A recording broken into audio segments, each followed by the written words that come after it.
আসসালামু আলাইকুম।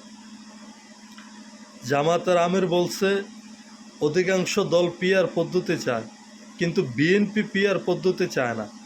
নিঃসন্দেহে বিএনপি বাংলাদেশের যত মানুষের প্রতিনিধিত্ব করে, বাংলাদেশের সমস্ত দলগুলা তত মানুষের প্রতিনিধিত্ব করে না।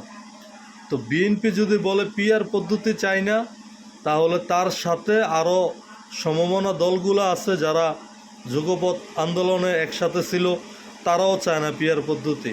তো তারা যদি পিআর পদ্ধতি না চায় তাহলে সেটা অবান্তর কথা হবে। এই পিআর পদ্ধতি বলে চিল্লাইয়া কোনো লাভ হবে না।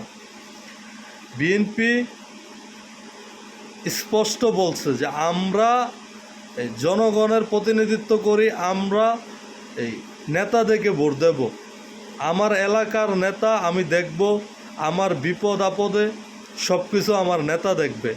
কিন্তু এই আমি পিআর পদ্ধতিতে ভোট দেব কুমিল্লাতে, ভোট যাবে এমপি হবে নোয়াখালীতে, এই পদ্ধতি বাংলাদেশের মানুষ অভ্যস্ত না। এই পদ্ধতি বাংলাদেশের মানুষের উপরে চাপিয়ে দিলে কোনো লাভ হবে না।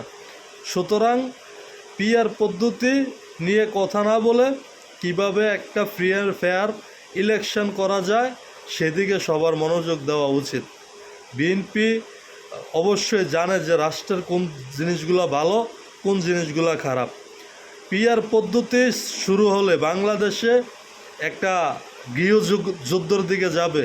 পিআর পদ্ধতি যে কি ভয়ানক, পিআর পদ্ধতি পৃথিবীর যে দেশগুলোর ভিতরে আছে তাদের দিকে দেখলে আমরা বুঝতে পারবো যে পিআর পদ্ধতি আসলে কতটা ভালো আর কতটা খারাপ।